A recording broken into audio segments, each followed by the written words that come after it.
welcome back to my channel. My name is Hannah. So I want to do a reading vlog, but I didn't really have an idea for exactly what the theme of the reading vlog would be. I want to say we're coming up to the end of summer, but summer ends at the end of September. So really doing this intro, we're like right in the middle of summer, but I am definitely ready for fall, hence my pumpkin shirt. But because we're still in summer, I thought that I would try to get through some of my more summery books because I am really big into reading books, you know, in the season that they're kind of meant to be read in or the vibes that they give off. So that's what this video is going to be. Reading, trying to knock off some of my more summery books off of my physical TBR. And the first one we are going to start with in this vlog is one that I actually started a few days ago, and it just so happens to be a summer read, which is exactly why I picked it. It is The Perfect Couple by Ellen Hilderbrand. This is unfortunately the show cover, TV cover, Netflix cover, which is not the original cover, but it is now I think it's a limited series on Netflix, and I really want to watch the limited series, but if there's a book, I want to read the book first. I do have multiple Ellen Hilderbrand books because I was hearing a lot about her and she seems like an author I would be into, and this is the first one I picked up. All of her books give off very summery vibes, so I wanted to start reading her in the summer. I think all of her or most of her books take place in Nantucket, an island in New York, I think. That is a very popular summer vacation place, such like the Hamptons and places like that. But I do think that a lot of her books have like a twist on them, like murder or something like that, which really plays a twist on the summer vacation. And yeah, this book is no exception. So we're following a couple different families and a bunch of people already. I'm 122 pages in and there have been a bunch of POVs. So it does take place on Nantucket. It is wedding season. A couple is being married, but the maid of honor has just been found dead. That's like the very first thing that we find out. So we go back and forth, or have been going back and forth between the investigators. They've started interviewing members of the bridal party and the wedding planner. We have a POV of the bride. We go back in time. We kind of jump around to get some more context on the bride, how the bride and groom met. We learn about the bride's family, the groom's family, just getting a bunch of background information. But already we got some juiciness, some drama happening with the groom's father. And there's a little something going on, and it's real juicy, real drama filled. Honestly, I'm enjoying it so much so far. I'm really loving the story and her writing. I wasn't sure if I was gonna love her writing, but I do. Like, it's amazing. I feel like I'm right there. Like, I'm getting all the detail I need to really be sucked into the story. And yeah, honestly, I want to just go sit down and read right now, but I have a bunch of stuff to do. So I think I am going to fly through this and just eat it up. So let's keep going with it.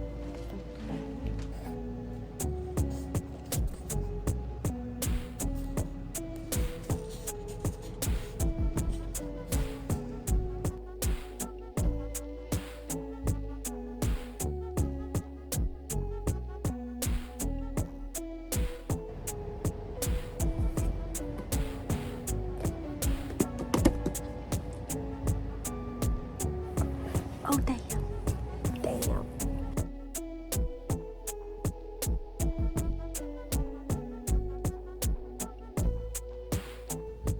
Hello, sorry for the jump scare. Yeah. So it has been, I don't even know, maybe like a week since I last recorded this. I started this reading vlog at the worst time. So this is my update for The Perfect Couple. I had a revision surgery 10 years ago. I had a horseback riding accident and I've had major reconstructive surgery on my nose and I still couldn't breathe. So I had another surgery. So I had surgery on Tuesday. It is now Saturday, and this is what we're looking like. This has turned into some other kind of vlog. I haven't felt up to recording or honestly even reading, but I have got quite the chunk read. I only have that smaller part left, so probably like a third of it left. But I've read like one chapter since my surgery, because honestly this recovery has been a lot rougher than I thought it was going to be. The surgery was supposed to be less than other ones that I've had, but it's been kicking my booty, and my eyes have not wanted to like focus on reading or anything, so I've just been chilling. This is kind of the best I felt right now, and I feel like reading, so this is the best I've looked, if you could believe it. The swelling actually today has gone down quite a bit, although not up here. Anyways, my face is not what this video is about. So yeah, I really want to read, but I've read so much since my, I guess, first update with this that I wanted to talk about it before I read it again. But yeah, so I think I mentioned, but this is my first Ellen Hilderbrand book, and still I am loving it. I just love her writing. It's so descriptive, but simply so, like easily written, where you are just flying through and you don't really realize how much you're reading. But I'm picturing it perfectly in my head. Like, I want to go to Nantucket now, and I am such a sucker for a like whodunit murder mystery, so I love that right away.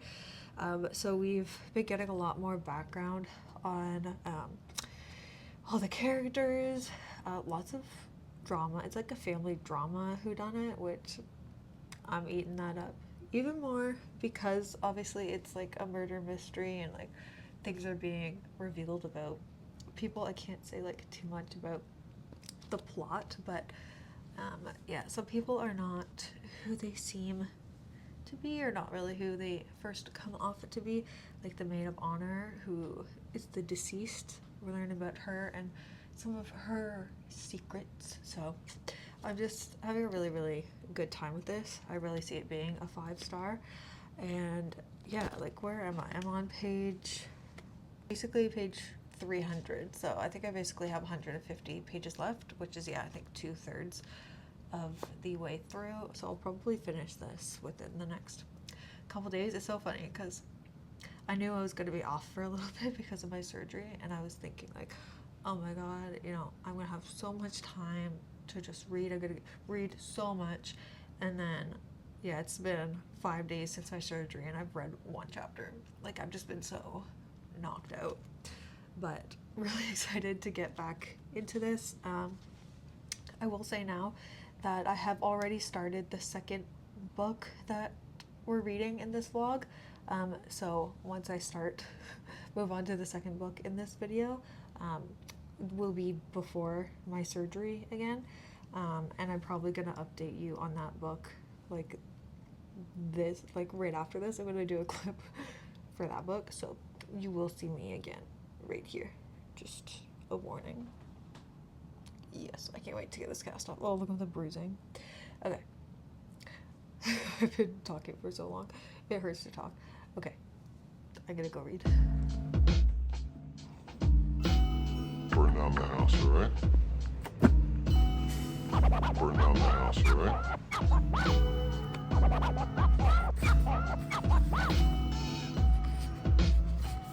Hey, yo.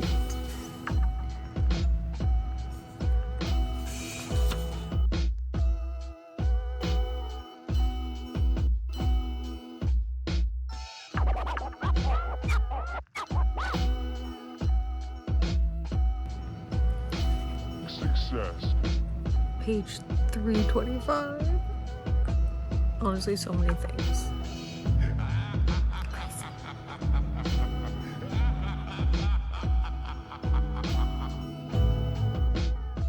I have now completed The Perfect Couple by Ellen Hilderbrand.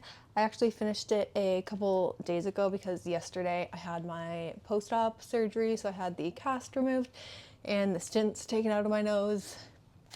That was interesting. I love how this video has turned into like a surgery vlog as well as summer reads vlog. The perfect mix. I really did do this vlog at the perfect time. But yeah, anyways, that went well. So at this point, just for this entire vlog, disregard my face. Like, my nose is still very swollen all around. For some reason, I don't know why, I guess just because of the swelling, but like, I can't move my upper lip. So I'm going to try to do this quickly. But okay, so yes, finished this a couple days ago, and I am rating it a 4-star. Honestly, it was a 5-star read throughout the entire thing up until the very end. Like, you probably, I said that in my other clips. Like, seriously, it was so much fun. It was so summery. I loved the writing. I love a whodunit. I loved, piecing everything together, getting the family drama, who's sleeping with who's like backstabbing who. Like, that was really fun, going back and forth between like investigating the actual murder and then like back in time to relationships being made and all that. Again, because it's a murder mystery, can't say too much about the plot, but I knocked it down to a 4 because seriously, I was reading it, having a great time, and then all of a sudden it just ended, and I'm like, wait a second, that was it? Because there was still like 20 pages left, but of course there's like a sneak peek to another book in it. So it ended so abruptly and in a very unsatisfying way. So that was really disappointing. Yeah, I was literally just sat there like just disappointed. Like, that's the best word that I can use for it. And everything wrapped up in it way too quickly, I feel like, and I have just so many questions left. Like, I really like the characters and I want to know, what happened with certain storylines and people in it, but I don't think I'm ever gonna know, which sucks. So yeah, I hate how like a book can be so good and then just the ending can like ruin the whole thing for you. But no, I still loved it. Just, yeah, was disappointed by that. So 4 stars. So let's now move on to our second book in our reading vlog. Hello, it is Sunday morning and I just woke up, so I'm looking like this. But I today want to start our second book of the vlog. Also, I just put on some laundry, so I apologize if you can hear that. The fridge is loud, the air is on. There's a lot going on. But so yeah, it's Sunday morning and I want to get some housework done, and I thought this would be a perfect opportunity to throw my headphones on and start a new audiobook while I do some house cleaning, because I have a few hours of audiobook time left on my Spotify. So yeah. So I was scouring my bookshelves to find some like summary sort of reads, and I picked out a few, well, a couple you'll understand in a moment. This one is the 4th book in the Dream Harbor series. It's the Strawberry Patch Pancake House. It's the 4th book in this series, and this is technically a spring book, so I'm a little late to getting to this one, so it's not the ideal choice, but it is continuing a series that I need to continue. And then I also pulled out Life's Too Short by Abby Jimenez. This is the 2nd book in her first trilogy. I read the first one a few months back and I enjoyed it, so I want to, continue her books. So I pulled out this one. It's like bright and yellow, and I read the back praying that something about summer or like the beach or something would be said, and it wasn't, so I don't think this is really giving summer, unfortunately. And also, of course, I looked through all of my fantasy books. I have so many fantasy books on my TBR, but challenge for this video in the comments if you know of a summer fantasy book, because they're all like dark and moody. Like I can't think of a fantasy book that gives summertime. Like, at least I don't own one and can't think of one. But on my non fantasy shelves, I totally forgot I had Malibu Rising by Taylor Jenkins Reid. Well, I can't say I forgot because last month I read Carrie Soto Was Back, and I said that this was next up on the docket. So, out of all these books that I chose, they are kind of a continuation. This is not part of a series at all, but I have heard that some of her other characters make appearances in this, and it was next up for me. For just like her books, I'm slowly getting through all of her books.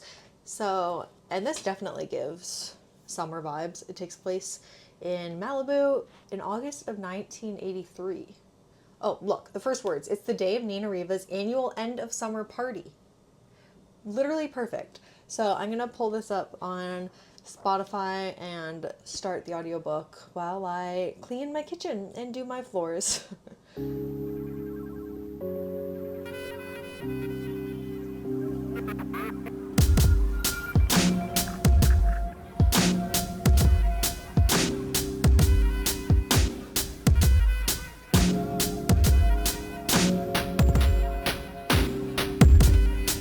There has already been, not even references, but like Carrie Soto is like already in it. I love it. I love when, like, you know, other characters in other books are like in the current book. It's just so much fun. Hello. I told you you would see me again at this mirror. We are now post-surgery. Yeah, I am reading Malibu Rising at the same time as The Perfect Couple. I don't think this is not accurate. I'm 25% of the way through. I've been listening to it partially on, on audiobook on my commute to work. And the Taylor Jenkins Reid audiobooks, like the narrators are so good. The narrator of this one, I meant to get her name, but she's done another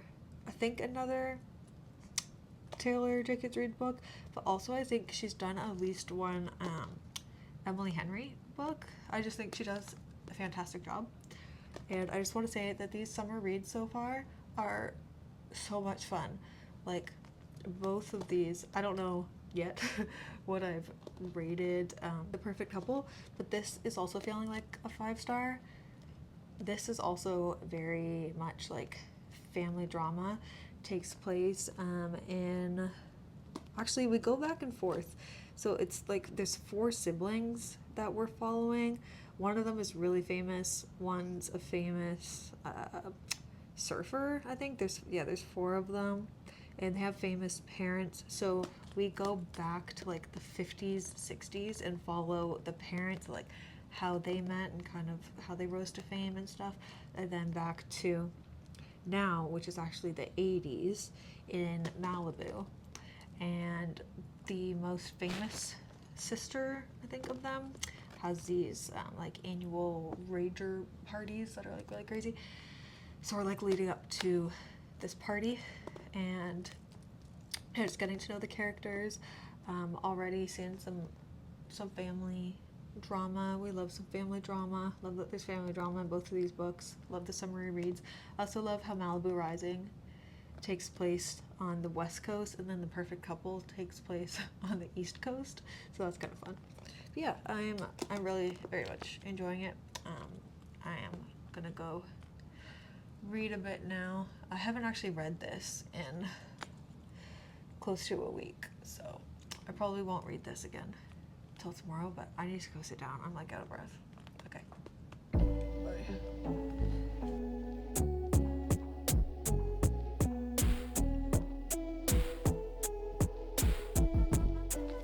I am now 80% through Malibu Rising. We are getting there. My face is still super stiff. This is the first day I tried to wear makeup though, or I didn't try. I did my makeup and I accidentally was I put too much under eye concealer on, so I really had to like blend it, and then I definitely got too close to my nose, which is bad. I'm not gonna be able to get it off, so whatever. But yeah, it's nice to put makeup on for the first time in like a couple weeks. But anyways, yeah, I already said this has turned into a reading slash surgery vlog. So yeah, I've just accepted it at this point. But yeah, I'm almost done with this. I've listened to most of it on audio just because I've been having to do some driving and it's been very convenient to listen to. And I already said the audiobook is very good. Still loving it. I think one reason I'm enjoying this more than I enjoyed Carrie Soto is because there are so many more characters in this, so there's a lot more opportunities for drama and messiness, and seeing so many people's different stories. So yeah, also I don't know if I mentioned this, but like I normally have to wear glasses while I'm reading or like on screens or anything, and I've not been able to wear my glasses. So that's been really hard when I'm trying to read. I'm still reading, but my eyes are definitely very strained, but that is not stopping me.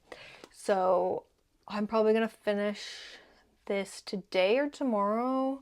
I might just physically read the rest of it tonight. I want to do some more filming today though. But yeah, we will come back with this. But the party has been going on that the oldest daughter is throwing, and things are getting a little out of hand. Some people have come out of nowhere and claiming to be certain people. Just yeah, so much drama, and I'm really enjoying it. Apologies for the terrible lighting and audio, but I completed Malibu Rising actually a few days ago. I kept forgetting to do this final update, but 5 stars, guys.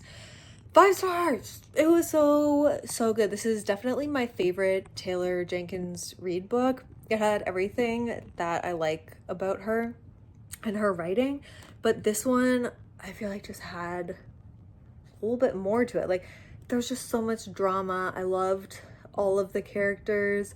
I was even a little bit emotional, like at the end, like the last, like I don't know, half, maybe less than half, was Nina's like big party, and each chapter was like an hour of the party, so it got later and things unfolded.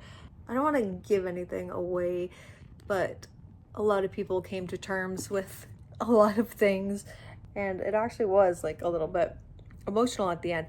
I think everything wrapped up really, really nicely.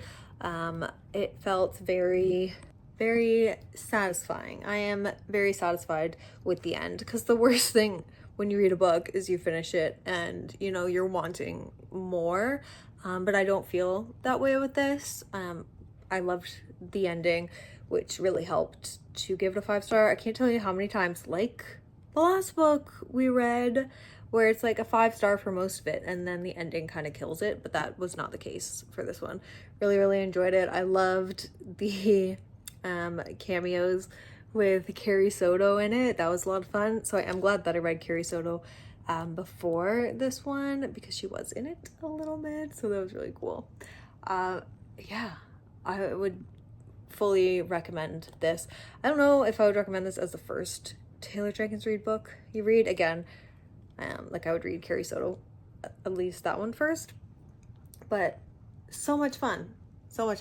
All the family dynamics in it, the chaos was just a really good time. And this had a really good mix of like family chaotic drama while also being kind of deep and emotional. And yeah, I really enjoyed that. Definitely historical fiction too, because it kind of went back and forth. I think it started in like the 50s, but the majority of it took place in the 80s, which I love that. I love when books do that and take place a little earlier in time. So yeah. And also, if you're wondering, my face is doing okay. It's been 2 weeks now. Today has honestly been a little rough with my nose. It's super stuffed, but yeah, I think we're doing all right. It is now time for our final book of the video. I am filming this video so whack. Like I'm still in the middle of our second book, and we're still going to continue ignoring what is happening here. So I actually don't know what I'm going to do for this book. I thought maybe we could look around my shelves together because I don't know, I want to change it up, but like all my summary books, do you know what, let me just show you. So like I have a lot more Ellen Hildebrand books, which are obviously summer, but I don't want to read two of her books in one.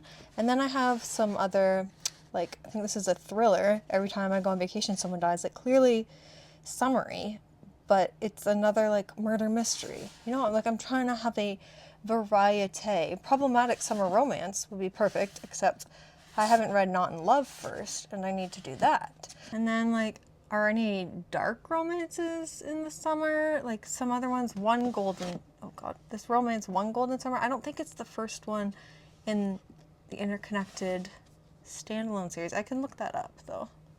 And then just for the summer, I need to read other books before that. Like guys, I'm struggling.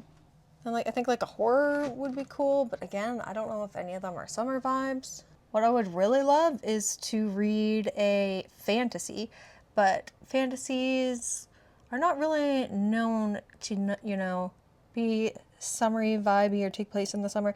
So I'm sure one of them would give summer vibes or like explicitly take place in the summer, but I have no idea. Like they're not obviously so. So on my, this is my immediate TBR cart. Ones that I want to get to right away. Like I need to read the last book in the Chestnut Springs series. Honestly guys, I think I'm gonna like, is this cheating? I think I'm gonna cheat a little bit and read the Strawberry Patch Pancake House. I know I said before that I wasn't going to, but I'm really struggling to pick a book and I need to pick one off my physical TBR to get that down. So I think we're gonna go with this one. It is technically like spring. See, this is what it's about. You know what? The back doesn't actually say anything specifically like seasonal, but I know these books are very seasonal and this is technically like the spring one. But you know, spring, summer, and I really want to read this before the summer is up so that I can read the next one that's coming out this year and not wait until next year. So yeah, I think we're gonna do this. Okay, I have to go somewhere soon, but I am going to commit and sit down and read for 30 minutes straight because I have an alarm going off in 30 minutes. So I'm gonna put my phone down, get this started. I'm not actually a very fast reader, so in that time I'll probably get, I don't know, maybe to chapter 3, page 23. Let's see. Oh my god, I can't smile. Watch me try to purse my lips. Actually, that's pretty good.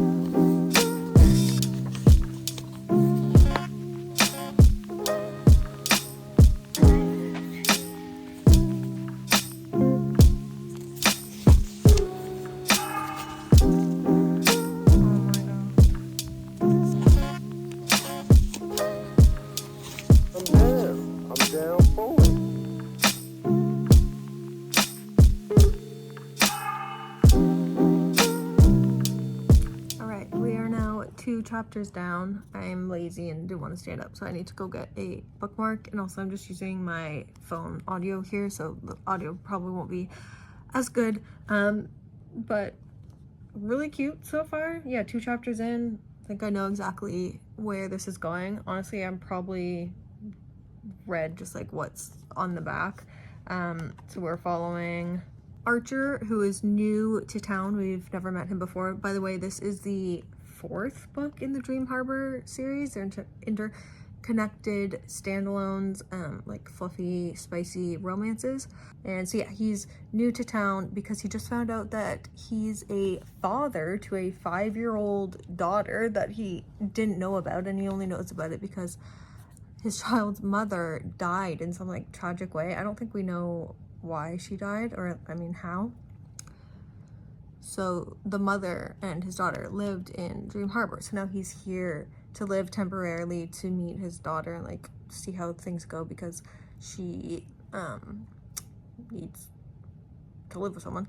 And like the first couple pages, we find all that out on the first page, and then on like the second page he goes to the Pumpkin Spice Cafe, which is the first book, and sorry, adjusting, and bumps into this woman and spills smoothie all over him. And who is the woman? But definitely not the FMC love interest of the book, but her name is Iris. I recognize her name, but that's it. I'm pretty sure she was a side character in the other books because she lives in Dream Harbor. I just can't place her, but she seems cute. She's a yoga instructor, and so what I think is gonna happen is she's struggling with the money, so he's gonna hire her to nanny his daughter and be like a live-in nanny. So it's like a single dad nanny, live-in nanny trope kind of thing, which should be cute.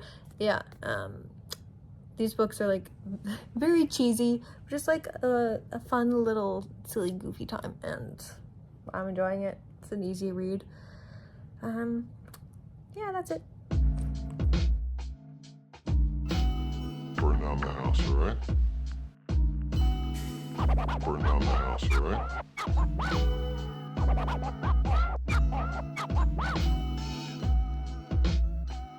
Hey, yo.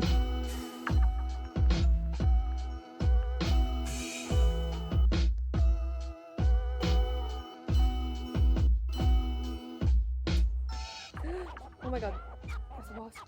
No, no, no, no, no, no. There's a giant wasp. Oh my god, please no.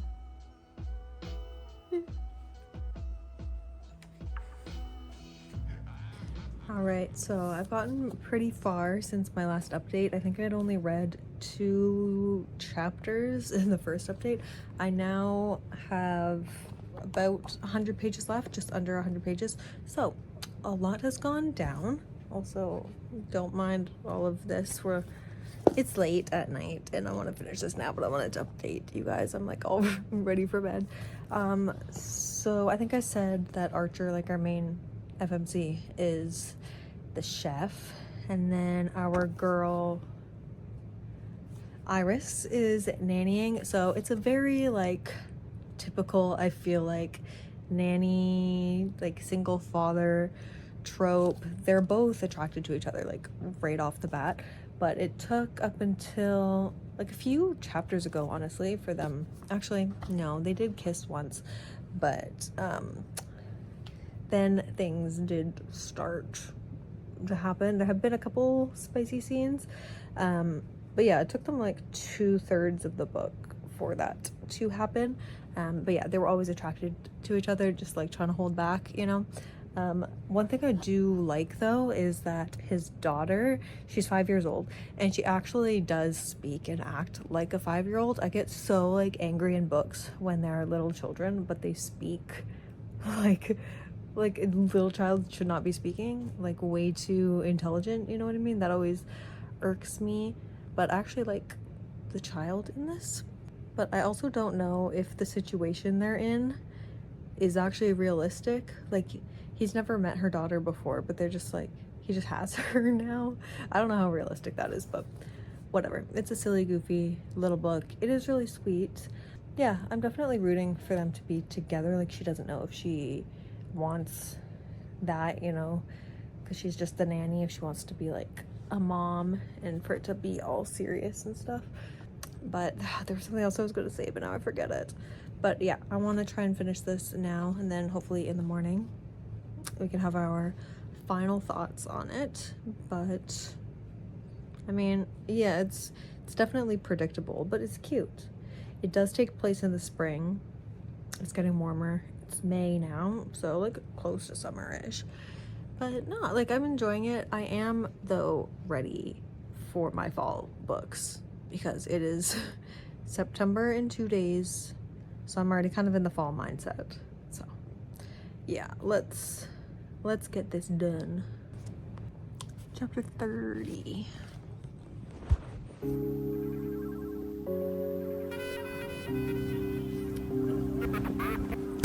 I remember what I was gonna say. One thing that's like a little weird is like when the couple, when Archer and Iris and his little girl are like together, he like sometimes he's like too focused on Iris and thinking about Iris and not as focused on his daughter as he should be. And like things have happened with like his daughter like in the other room. I'm like, maybe we should be thinking about our daughter a little bit more than our nanny that we're lusting over, you know? Even though he does like want her to be like a part of their family, still, you know? Okay.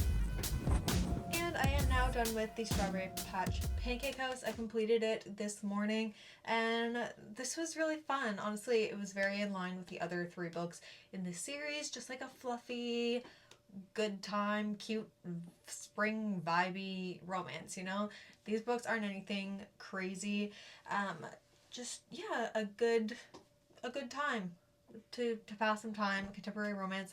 They are spicy, but this one honestly didn't have like that much spice. There were a few 2 or 3 spicy scenes, but they didn't like last for that long and they weren't like that bad because I don't normally like really spicy scenes. But I could handle the ones in this.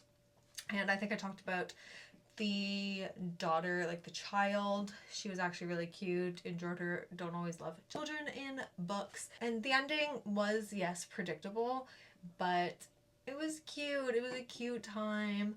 I enjoyed it and I'm looking forward to continuing this series. As for rating, like 3.5 stars. For me, that's pretty typical for a contemporary romance. And I don't know, like that's a good rating. That's not a bad rating. Like it's not life-changing or super deep or anything. So I think that is a fair, good rating for this, and I will continue the series.